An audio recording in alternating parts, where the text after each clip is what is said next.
Hello friends, हमारे YouTube channel में आपका स्वागत है। फ्रेंड्स, नॉर्थ फ्रंटियर रेलवे की तरफ से एक बहुत बड़ी वैकेंसी जारी की गई है फॉर अप्रेंटिसशिप स्टूडेंट के लिए। तो और ये जो वैकेंसी जारी किया गया है वो 13/8/2020 को ऑफिशियल वेबसाइट पे अपलोड किया गया है। और जो इसका opening date of time application है वो 16 अगस्त 2020 से 10 बजे से चालू होगा। और इसका जो क्लोजिंग डेट है वो 15 सितंबर 2020 तक है। तो इस फॉर्म में जो डिटेल पूरा है वो मैं पूरा डिटेल इस वीडियो में कवर करूंगा। यदि आप हमारे चैनल पे न्यू हैं तो चैनल को सब्सक्राइब करें, लाइक करें और अपने दोस्तों को शेयर करें। तो चलिए स्टार्ट करते हैं वीडियो। तो ये जो फॉर्म निकाला गया है north east frontier railway Guwahati की तरफ से जारी किया गया है। और इसमें जो टोटल पोस्ट है अप्रेंटिसशिप के लिए वो 4,499 पोस्ट है, जैसा कि आप देख पा रहे होंगे। और इसमें जो और इस नोटिस में और जो इम्पोर्टेंट पॉइंट है वो सारा पॉइंट मैं कवर करूँगा। तो इसमें बोला जा रहा है online application are invited from eligible candidate for engagement of act apprenticeship for importing training under the apprenticeship act 1961 यानी एक्ट एंड 1961 के तहत अप्रेंटिसशिप वैकेंसी निकाली गई है नॉर्थ ईस्ट फ्रंटियर रेलवे में। इसको आप ऑनलाइन अप्लाई कर सकते हैं। www.nfr.indianrailway.gov.in पे जाने के बाद जनरल में जाना है, उसके बाद इन्फो में, उसके बाद रेलवे रिक्वायरमेंट सेल में GHY में जाकर वहाँ आप अपना जो है फॉर्म अप्लाई कर सकते हैं, एडवर्टाइजमेंट डाउनलोड कर सकते हैं और फॉर्म अप्लाई से रिलेटेड जानकारी ले सकते हैं। और जो इसका मोड ऑफ सिलेक्शन रहेगा वो मेरिट बेस्ड रहेगा, इसमें दिया गया है। और जो इसमें क्वालिफिकेशन खोजा गया है 10th पास और प्लस ITI पास। ITI जो है ट्रेड वाइज अलग रहेंगे कि ITI में 1 ईयर का 2 ईयर का इसमें आगे दिया गया है। और इसमें जो मैट्रिक में मिनिमम 50% मार्क रहेगा तभी आप ये फॉर्म भर पाएंगे। और ITI में भी मिनिमम 50% मार्क्स रहना आवश्यक है, तभी आप अप्लाई करें। और इसका जो मेरिट बनेगा वो मेरिट जो बनेगा वो मैट्रिक 10th का परसेंटेज प्लस ITI का परसेंटेज और डिवाइडेड बाय 2 यानी मैट्रिक और ITI के परसेंटेज के एवरेज के अनुसार वो मेरिट जारी किया जाएगा। ये इस नोटिस में इम्पोर्टेंट पॉइंट बताया गया है। आगे मेन पॉइंट है इसमें, A final merit list will be prepared unit wise, trade wise, community wise and equal to the number of slope of descending order of percentage of marks obtained by the candidate as the state above shortlisted candidate thus enlisted in respective unit will be called for document verification to the extent of 1.5 time of the notice vacancy।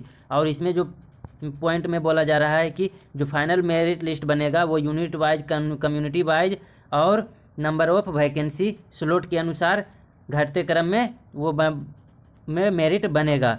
और जो document verification के लिए जो बुलाया जाएगा 1.5 गुना student को बुलाया जाएगा वैकेंसी के अनुसार, यानी वैकेंसी से 1.5 गुना ज़्यादा स्टूडेंट को डॉक्यूमेंट वेरिफिकेशन में बुलाया जाएगा।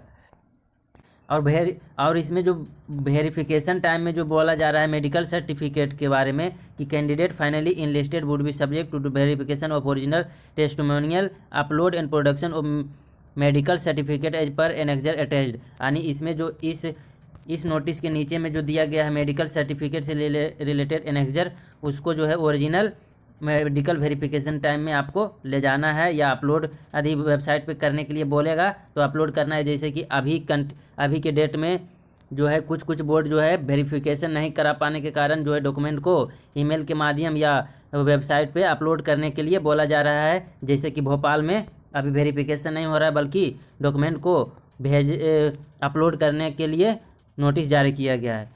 तो यदि नोटिस जारी किया जाएगा तो आपको अपलोड करना पड़ेगा। मोड ऑफ सिलेक्शन के बारे में बता दिए फ्रेंड कि एवरेज मार्क्स मैट्रिक ITI के एवरेज मार्क्स के अनुसार मेरिट बनेगा। तो और चलते हैं इम्पोर्टेंट पॉइंट में। और इसमें जो एवॉइड में बताया गया to avoid last minute rush candidate are their own interest, मतलब कि वेबसाइट पर फॉर्म अप्लाई करते समय लास्ट मिनट तक या लास्ट दिन का इंतज़ार नहीं करे बल्कि पहले अप्लाई कर दे। और इससे रिलेटेड कोई भी इश्यू आने पे जो है रेलवे बोर्ड जवाबदेह नहीं होगा। RRC does not accept any responsibility of the candidate not being able to submit the application. मतलब इसमें बोला जा रहा है कि रेलवे जो है कोई भी रिस्पॉन्सिबल नहीं लेगा यदि आप फॉर्म नहीं अप्लाई कर पाए हैं तो। आगे है वैकेंसी यूनिट वाइज। तो इसमें जो यूनिट वाइज दिया गया है कटिहार में जो नंबर ऑफ अप्रेंटिसशिप पोस्ट है 970 है इसमें। और इसका जो है एड्रेस दिया गया divisional personal officer office of divisional railway manager PO Katihar Bihar. और अलीपुर में है 493 पोस्ट, और रंगिया में है 435 पोस्ट, लुमडिंग में है 1302 पोस्ट, और तिनसुकिया में है 484 पोस्ट फॉर अप्रेंटिसशिप, और न्यू बोगाई गांव में है 539 पोस्ट। डिब्रूगढ़ वर्कशॉप में 276 पोस्ट है, यानी टोटल 4499 पोस्ट है। एक्ट अप्रेंटिसशिप 1961 के अनुसार दिया गया है। और इसमें एक इम्पॉर्टेंट पॉइंट है कि no physical copy of the application is required to be send, यानी कोई भी एप्लीकेशन आपसे सेंड करने के लिए नहीं बोला जा रहा है फिजिकल से रिलेटेड। और इसमें दिया गया 7 नंबर पर पॉइंट में ये डिवीज़न बाय जो है और ट्रेड वाइज दिया गया है इसमें टोटल पोस्ट। तो चलिए देखते हैं इसमें जो फीटर का है मशीनिस्ट का है टोटल 22 पोस्ट है, वेल्डर का 40 और फीटर का 122 पोस्ट, डीजल मैकेनिक का 320, इलेक्ट्रीशियन का 100 और रेफ्रिजरेटर एंड मैकेनिक का है 33 और इलेक्ट्रॉनिक मैकेनिकल का 20, मशीनिस्ट का है 4 और वेल्डर का है 5 पोस्ट। इस तरह से ट्रेड वाइज इसमें दिया गया है और यूनिट वाइज दिया गया है वैकेंसी। और ये जैसा कि आप देख पा रहे होंगे अलीपुर का ये है फीटर का 60 और वेल्डर का 30, इलेक्ट्रीशियन का 20, यानी कि यूनिट वाइज वैकेंसी का भी इस नोटिस में दिया गया है। रंगिया का आप देख पा रहे होंगे। तो इस तरह से आप नोटिस को पूरा डिटेल से देखने के बाद फॉर्म भर सकते हैं। आगे जो है एलिजिबिलिटी कैंडिडेट के लिए एज जो रखा गया है, the candidate should have complete 15 year, यानी कि जो स्टूडेंट है वो 15 साल कंप्लीट कर चुके हो, और should not have complete 24 year of age on 1/1/2020, यानी 1 जनवरी 2020 को 24 साल से अधिक एज नहीं होना चाहिए। और बाकी SC ST OBC के लिए जो छूट दिया जाता है अन्य फॉर्म की तुलना में सेम रहेगा, यानी OBC का 3 साल रहेगा, SC ST का जो है 5 साल जो है दिया जाएगा, और PWD के लिए जो है 10 साल का छूट दिया जा रहा है यहाँ पे। आगे है इस नोटिस में बोला जा रहा है कि appropriate authority according to the annexure 1 at the time of online application similarly candidate who want to avail the benefit of reservation of OBC must be upload caste certificate and non creamy certificate issue on or after 1/4/2019। मतलब इसमें बोला जा रहा है कि आप यदि OBC पे छूट पाना चाहते हैं तो आपको ये छूट तभी मिलेगा जो जब इस नोटिस में एनेक्सर 1 में दिया गया एप्लीकेशन फॉर्म को भरना है और 1/4/2019 से पहले का जो OBC नहीं बना होना चाहिए वो आपको अपलोड करना है, और वो जो बना होना चाहिए डिस्ट्रिक्ट मजिस्ट्रेट से OBC SC ST जो है वो बना होना चाहिए। और यहाँ एनेक्सर 2 में जो है SC STR के लिए जो है required produce the original the time of document, और जो SC ST या OBC जो छूट फॉर्म बनाएंगे वो ओरिजिनल वेरिफिकेशन टाइम में लेकर जाना अनिवार्य रहेगा। आगे जो बोला जा रहा है रेवेन्यू ऑफिसर नोट भी बिलो द रैंक ऑफ तहसीलदार, और जो सर्टिफिकेट OBC SC ST के लिए बनाना है वो तहसीलदार रैंक से नीचे का पोस्ट नहीं होना चाहिए। सी में बताया जा रहा है sub divisional officer of the area where candidate और हिज फैमिली रेसिडेंस।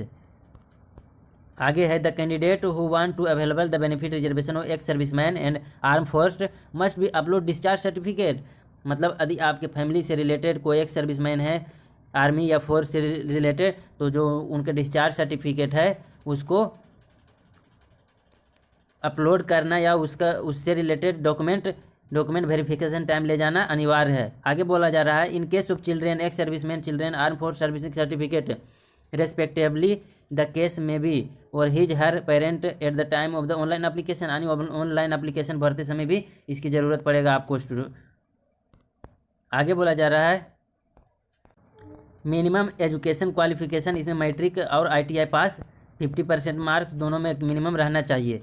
आगे है पेमेंट मेथड, ऑनलाइन पेमेंट होगा और इसका जो फ़ी रखा गया है 100 रुपया ओनली रखा गया है। और इसको पेमेंट आप डेबिट कार्ड, नेट बैंकिंग या चालान के माध्यम से भी पे कर सकते हैं। और ये दिया गया है ऑफिशियल वेबसाइट, इस पर जाकर आप ऑनलाइन फॉर्म अप्लाई कर पाएंगे। और इस अप्रेंटिस फॉर्म में जो SC ST PWD और वोमेन कैंडिडेट के लिए जो है फ़ी नहीं रखा गया, यानी 1 भी रुपया फॉर्म अप्लाई करने में उनका नहीं लगेगा। और इसमें कुछ जो है कैटेगरी बाय डिसेबिलिटी और फिजिकल फिटनेस से संबंधित दिया गया है इस नोटिस में।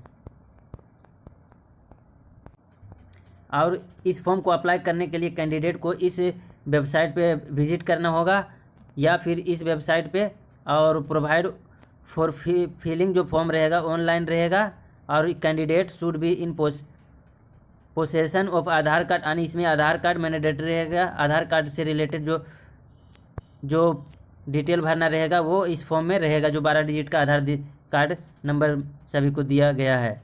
और जो स्टूडेंट अभी आधार कार्ड बनाए हैं उनको आधार कार्ड अप्लाई करना है, या आधार कार्ड अप्लाई करने के बाद इनरोलमेंट नंबर जो दिया जाता है वो आप दे सकते हैं। 28 डिजिट का जो इनरोलमेंट नंबर रहता है उससे भी आप फॉर्म भर पाएंगे। और इम्पोर्टेंट इसमें पॉइंट है, candidate are advise to indicate their active mobile number and valid email ID in the online application form. तो ये बहुत ही इम्पोर्टेंट पॉइंट है फ्रेंड, कि जो मोबाइल नंबर देंगे वो जो है चालू रहना चाहिए और ईमेल ID भी चालू रहना चाहिए। और ईमेल ID को 1-2 बार आप लॉगिन कर चेक कर ले कि आपका वैलिड ईमेल ID चालू है या नहीं, फॉर्म भरने से पहले। ये इंपॉर्टेंट पॉइंट है फ्रेंड्स। और इस फॉर्म में फ़ोटोग्राफ भी, स्कैन फ़ोटोग्राफ लगेगा और स्कैन सिग्नेचर इमेज भी आपको अपलोड करना पड़ेगा वेबसाइट में फॉर्म भरते समय। और इस फॉर्म में जो इम्पोर्टेंट डॉक्यूमेंट अपलोड करना है वो कुछ इस टाइप से दिया गया है कि पहला SSC यानी कि मैट्रिक या 10th का जो है मार्कशीट अपलोड करना पड़ेगा। और जो दूसरा अपलोड करना पड़ेगा certificate proof the date of birth. 10th के मार्कशीट में डेट ऑफ बर्थ रहता है तो आप दोनों में 10th का मार्कशीट अपलोड कर सकते हैं। और तीसरा जो पॉइंट है सेमेस्टर वाइज ITI का जो मार्कशीट है वो आपको अपलोड करना पड़ेगा। और जो चौथा पॉइंट है national talent certificate issue bye NCVT, provisional national certificate issue bye NCVT से अगर सर्टिफिकेट मिल गया है तो वो भी आपको अपलोड करना पड़ेगा। 5वां में है कास्ट सर्टिफिकेट। यदि आप SC ST OBC से फॉर्म भरे हैं तो आपको डॉक्यूमेंट अपलोड करना पड़ेगा।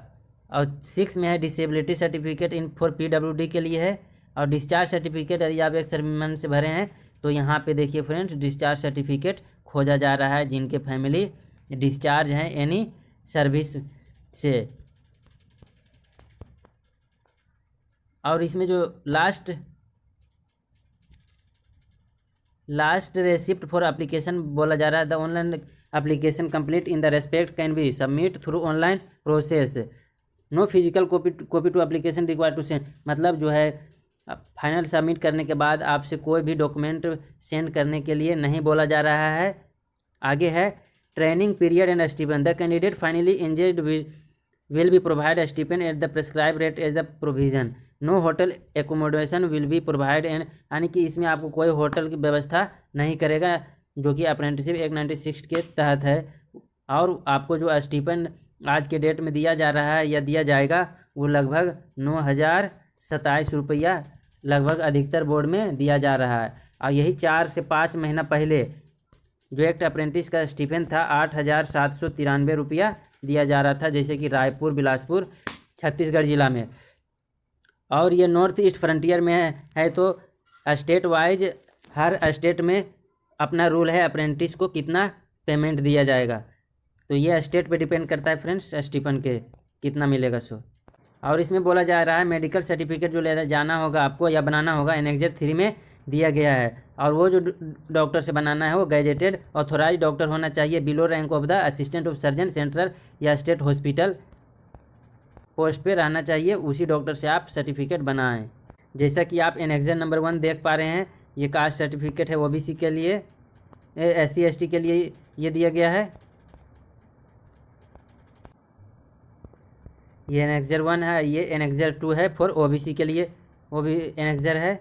और डिसेबिलिटी सर्टिफिकेट भी दिया गया है। और जैसे कि आप देख पा रहे होंगे नोटिस में, एनेक्जर 3 में जो दिया गया है नॉर्थ ईस्ट फ्रंटियर रेलवे, इसमें जो दिया गया है medical certificate at document verification time या ज्वाइनिंग टाइम मांगा जाएगा आपको। इसी को भरकर गजेटेड ऑफिसर से आपको बनाना होगा सरकारी हॉस्पिटल में जाकर। तो ये दिया गया है फ्रेंड्स। तो इस वीडियो में बस इतना ही फ्रेंड्स। यदि आपको ये वीडियो थोड़ा सा भी लाभदायक हो, आपको यदि पसंद आया हो, तो हमारे चैनल को सब्सक्राइब करें, लाइक करें और अपने दोस्तों को शेयर अवश्य करें। तो तब नेक्स्ट वीडियो तक के लिए खुश रहें, मस्त रहें, आबाद रहें।